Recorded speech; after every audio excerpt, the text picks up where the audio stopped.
ओम नमः शिवाय। मैं हूं ज्योतिर्विद पंडित दीपक दुबे और उपस्थित हूं आपके साथ इस वर्ष का पहला ग्रहण जो चंद्र ग्रहण है 11 फरवरी को लग रहा है। क्या होगा इसका प्रभाव, इसके बारे में करूंगा चर्चा। बता दूं दर्शकों को कि यह उपछाया ग्रहण है, तो इस कारण इसका सूतक मान्य नहीं है। सूतक नहीं लगेगा। सूतक में जो चीज़ें हम परहेज करते हैं, क्या करना है नहीं करना है, उस तरह की चीज़ें मान्य नहीं होंगी।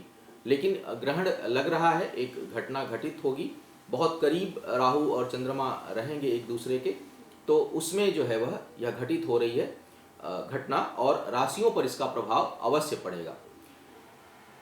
किसी एक राशि को पूरी तरह से प्रभावित नहीं कर रहा है, क्योंकि इसका कर्क राशि का जो अंतिम भाग है उस पर और सिंह राशि का जो प्रारंभिक भाग है उस पर इसका प्रभाव रहेगा। तो दोनों ही राशियां थोड़ी थोड़ी प्रभावित होंगी और इनके ऊपर कुछ न कुछ नकारात्मक प्रभाव पड़ेगा, क्योंकि चंद्रमा राहु की युति किसी भी दृष्टिकोण से अच्छी नहीं। कई लोग आजकल देख रहा हूं नेट पर कि कुछ अलग बोलने के चक्कर में ग्रहण को भी ग्रहण दोष को भी परिभाषित करने लगे हैं, उसमें भी कुछ अच्छाई, लेकिन ये केवल एक हर पहलू के को कई रूप देने का एक तरीका है। वास्तव में चंद्र ग्रहण का किसी भी कीमत पर अच्छा प्रभाव नहीं पड़ता है। बहुत नकारात्मक ना पड़े एक अलग बात है, लेकिन बहुत सकारात्मक नहीं पड़ता, इसमें कोई संदेह नहीं है। तो हाँ, इसको चूंकि बहुत से लोग भयभीत भी बहुत कर देते हैं, तो बहुत भयभीत होने की भी जरूरत नहीं रहती। ग्रहण लगना कोई ऐसी प्रक्रिया नहीं है, ये साल में 4 ग्रहण लगते ही लगते हैं, लेकिन संवेदनशील जरूर रहता है। उस दिन मन अस्थिर जरूर रहता है, कुछ घटना दुर्घटना या कुछ मन की उत्तेजना उस दिन बढ़ी रहती है, तो थोड़ा संभल कर रहना चाहिए। चंद्र ग्रहण में विशेष करके मन पर बहुत अधिक प्रभाव पड़ता है, स्वास्थ्य पर बहुत प्रभावित पड़ता है। चंद्रमा जिन जिन चीज़ों का कारक है उस पर बहुत प्रभाव पड़ता है, औषधीय चीज़ों पर, सफ़ेद चीज़ों से संबंधित, जल से संबंधित, मन पर, प्रेम पर, सौंदर्य पर, बहुत सी चीज़ों पर इसका प्रभाव किसी न किसी प्रकार से पड़ता है। और राहु छाया है तो एक जैसे, और चंद्रमा प्रकाश स्वरूप है, तो जब प्रकाश के ऊपर कोई छाया आए, किसी छाया का काली चीज का कोई प्रभाव हो, तो निश्चय ही वो अच्छा नहीं होगा। इसी दृष्टिकोण को माना जाता है। अब एक जो भ्रम है इसमें, ग्रहण में क्या करें या ना करें, जैसे मैंने कहा सूतक नहीं, इसलिए बहुत कुछ मान्य नहीं होगा, लेकिन क्या करें या ना करें इसके ऊपर आज मैं विस्तार से चर्चा करूंगा अपने अंतिम भाग पर, ग्रहण में क्या करना चाहिए और क्या नहीं करना चाहिए, तो उसको आप जरूर देखिएगा। सबसे पहले राशियों की बात कर लेता हूं।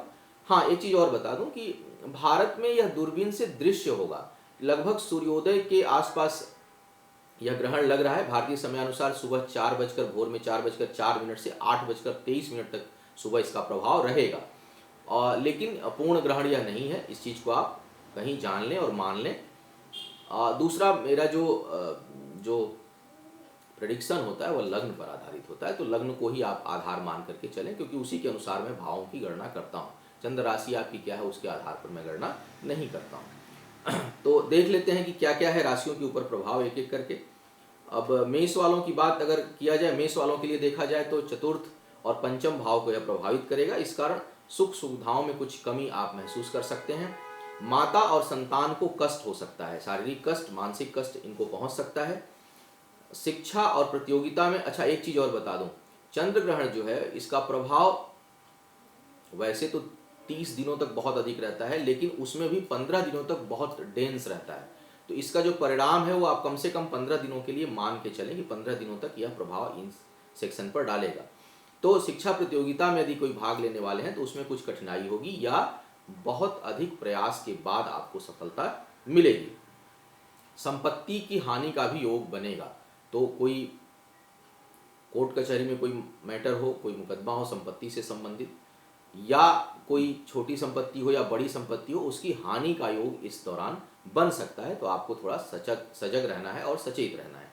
वृषभ वालों की यदि मैं बात करूं तो आपको, आपके लिए यह आपके भाई बहनों को प्रभावित करेगा। भाई बहनों को कष्ट मिल सकता है, उनको कुछ परेशानी हो सकती है। करीबी मित्र कोई धोखा दे सकता है, तो आने वाले 15 दिनों तक आप थोड़ा अपने मित्रों से सावधान रहिएगा, विशेष करके तब जब, जैसे आज की से चर्चा हो रही थी कि कोई चीज सेव कब लेती है। सेव कोई चीज तब लेगी जब उससे संबंधित कोई चीज आप करेंगे। जैसे आप मित्रों से धोखा कब मिलेगा, जब आप मित्रों से कोई अपनी गुप्त चीज, कोई गुप्त बात, कोई विश्वसनीयता से संबंधित कोई महत्वपूर्ण चीज यदि आप शेयर करते हैं तो सावधान रहिएगा, वहां धोखा होने का योग है। यदि आप ऐसा नहीं करते हैं तो योग नहीं बनेगा। इसी कारण बहुत से काम होते हैं और बहुत से नहीं होते हैं, क्योंकि जब तक हम उस इवेंट या उस परिधि में नहीं जाते तब तक वह घटना नहीं घटित होती है। जैसे जल में आप जाते हैं तो पहले जगह से ही डूबने का पानी नहीं होता, धीरे धीरे पानी बढ़ता है। जब डूबने के स्थान पर जाएंगे तब डूबेंगे, पानी में पैर डालते ही डूब जाएं ऐसा संभव बहुत कम जगह पर होता है। उसी प्रकार जब तक आप उस घटना की परिधि में आप नहीं आते वो घटना घटित नहीं होती है। तो मित्रों से यदि आप कोई बहुत महत्वपूर्ण चीज शेयर करना चाहते हैं तो थोड़ा सतर्क रहें। 15 दिनों तक वहाँ आपको धोखा मिल सकता है। वाणी और शारीरिक कष्ट किया देगा, आपके लिए हेल्थ संबंधी कुछ न कुछ प्रॉब्लम क्रिएट कर सकता है। तो आपको चाहिए कि अपने स्वास्थ्य का ध्यान रखें। पारिवारिक सुख में आपको कमी महसूस होगी, कहीं न कहीं कुछ घरेलू जीवन में कुछ तनाव, कलह, क्लेश या वहाँ कष्ट मिलने की संभावना यह आपको देगा।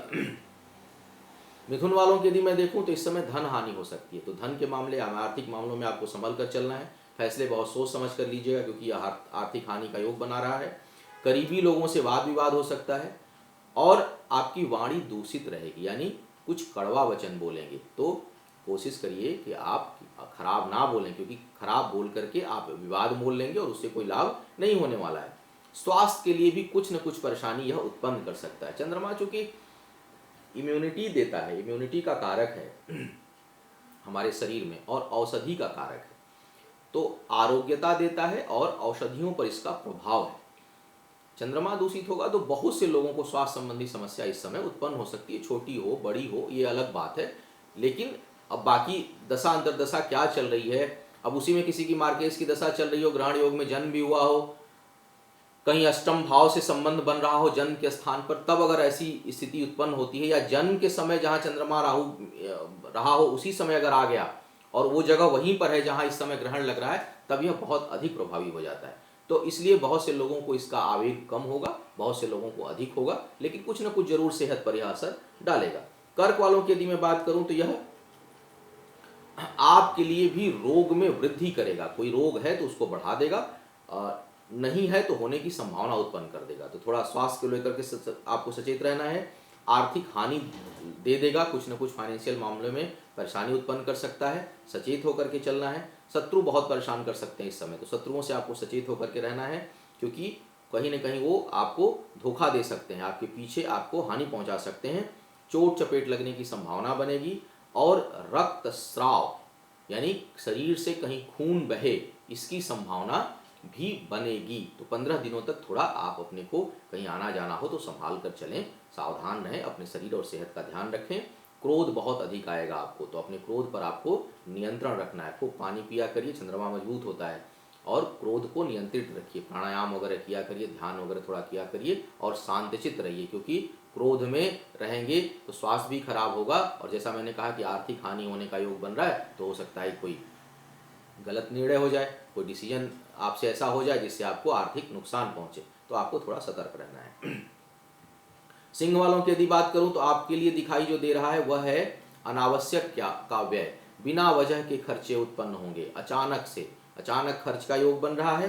पानी से खतरा रहेगा, तो पानी से जल से दूरी बनाकर रहिएगा।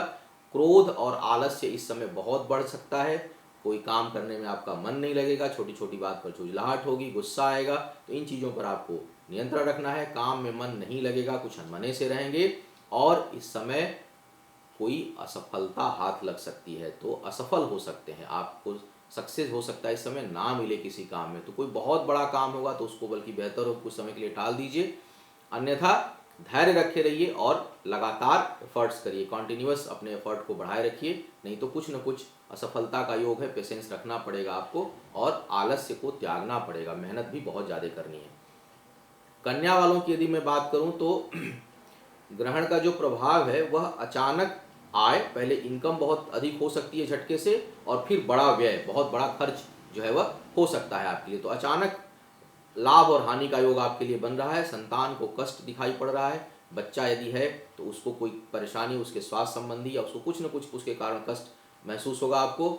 और जो लोग एजुकेशन के क्षेत्र में है या कोई कंपटीशन या इंटरव्यू देने जा रहे हैं तो बहुत तैयारी करनी पड़ेगी, क्योंकि वहाँ बहुत संघर्ष दिखाई दे रहा है, बहुत स्ट्रगल के बाद जो है सफलता मिलेगी। और गुप्त विद्याओं में, छुपी हुई चीज़ों में रुचि होगी, आपको ढूंढने की इच्छा जागृत होगी। गुप्त विद्याओं में बहुत से लोगों को रुचि उत्पन्न होगी इस समय। तुला की यदि मैं बात करूं तो आपके लिए भी संतान के लिए कष्ट का योग बनेगा। हृदय रोग से संबंधी समस्या उत्पन्न हो सकती है, तो बहुत से लोगों को हार्ट रिलेटेड प्रॉब्लम क्रिएट हो सकती है। पहले से है तो थोड़ा सतर्क हो जाए, नहीं भी है तो थोड़ा खान पान में अपना ध्यान रखें। अपमान का भय होगा, इस समय कोई इंसल्ट कर सकता है, कोई ऐसी चीज़ हो सकती है जिससे आपके ऊपर आरोप लग जाए और आपके सम्मान को ठेस पहुंचे।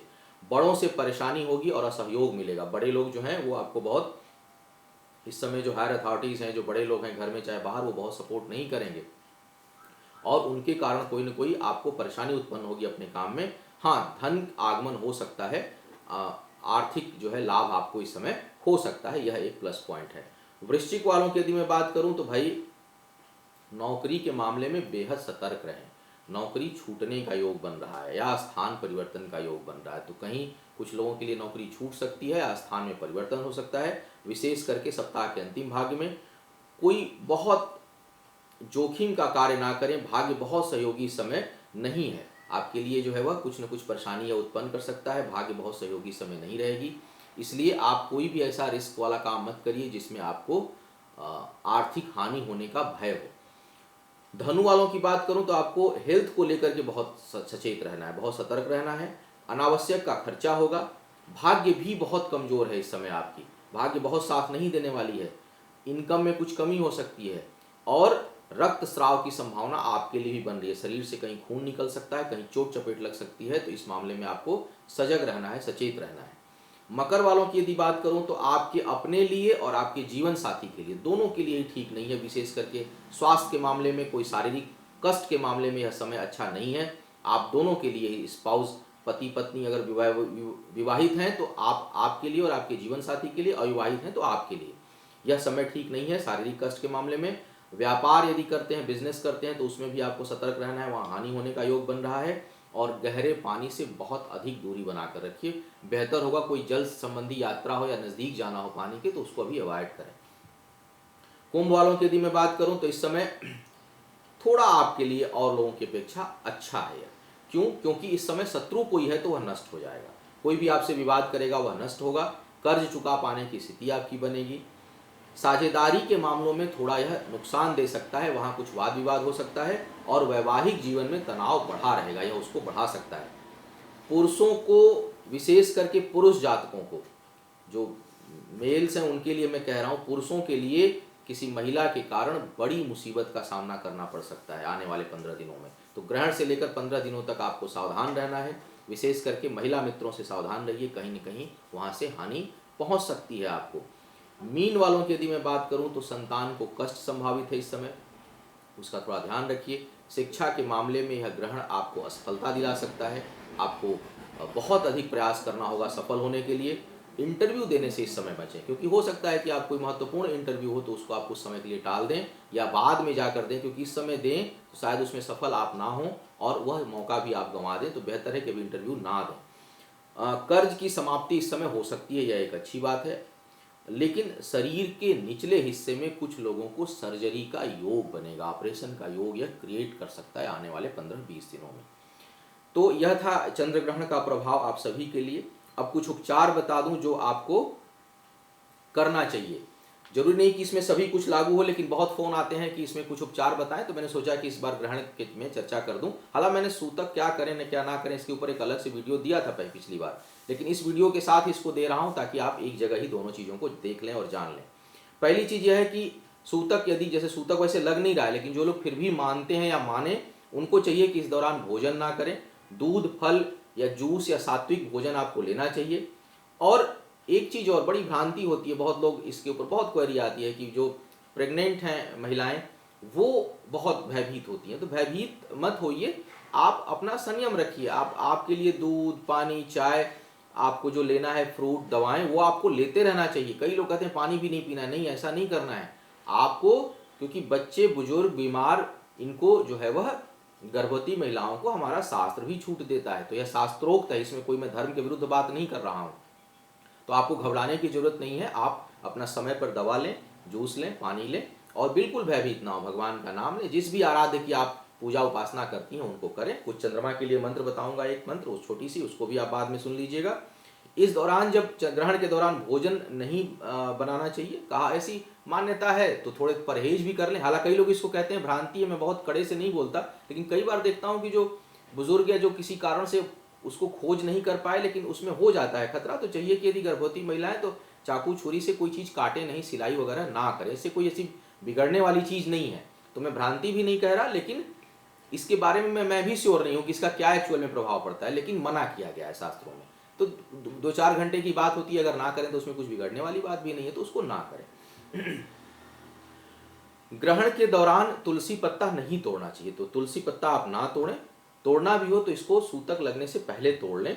दूध और दही में आप, क्योंकि सूतक के दौरान जो भोजन रखा रहता है, कहा जाता है कि वो दूषित हो जाता है, तो आपको चाहिए कि कोई ऐसी चीज़ जो बची हुई है जो हम बाद में खा सकते हैं, तो उसमें हमें ग्रहण लगने से सूतक से पहले तुलसी पत्ता तोड़कर उसमें डाल देने से, कहा जाता है कि तुलसी पत्ता या कुसा डालने से ग्रहण का प्रभाव नहीं पड़ता है। तो आप कुसा या तुलसी पत्ता डाल सकते हैं। दूसरी चीज मैं देखूं कि भगवान की मूर्ति को इस समय स्पर्श नहीं करना चाहिए, हाथ से स्पर्श मत करिए। पूजा करना हो तो दूर से कर लीजिए। व्यसन से दूर रहें, कोई नशा ना करें, अपराध ना करें, बुरे कर्मों से बचें और बुरी सोच से बचें, क्योंकि कर्म से बुरी सोच होती है। हम जब तक किसी को मारते हैं उससे पहले हम सोच चुके होते हैं, तो घटना होने से पहले हम घटना कर देते हैं दिमागी रूप से।